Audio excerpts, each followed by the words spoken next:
চট্টগ্রামের আরেক কৃতি সন্তান স্বরাষ্ট্রমন্ত্রী। আজকে আমাদের চট্টগ্রামে একটা কথা এসেছে, ওদের ফতোয়ার জন্য আর মাদ্রাসায় যেতে হবে না। তা আমি জিজ্ঞেস করলাম কেন?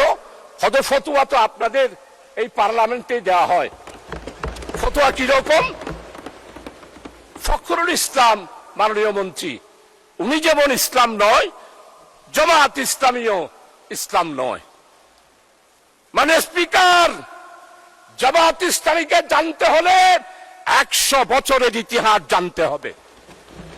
জামাত ইসলামী কি ইসলামী দল না অন্য কিছু, সেটার ফতোয়া দেওয়ার দরকার নাই। তাই আমাদের চট্টগ্রামে এখন বলতেছে হাল জবানার মুফতি তিনি, আর একটা বললাম না, আলিফ বাতা জানেন না। মানে স্পিকার, আমরা ফতোয়ার জন্য আর হাটাজারে যাব না, ফতোয়ার জন্য পটিয়াও যাব না, ফতোয়ার জন্য লালবাগেও যাব না।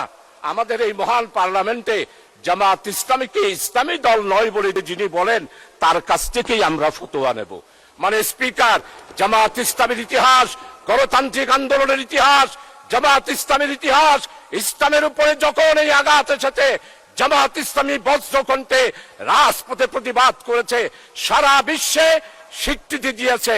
জামাত ইসলামী হলো ইসলাম রক্ষার জন্য একটি মাত্র বাংলাদেশে, অন্যান্য ইসলামী দলের মতো নয়।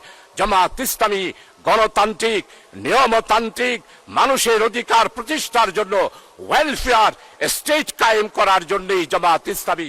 তাই নির্বাচনের আগে আমাদের বক্তব্য ছিল ন্যায়, ইনসাফ, বৈষম্যহীন, কল্যাণময় একটি রাষ্ট্র আমরা কায়েম করতে চাই। মাননীয় স্পিকার।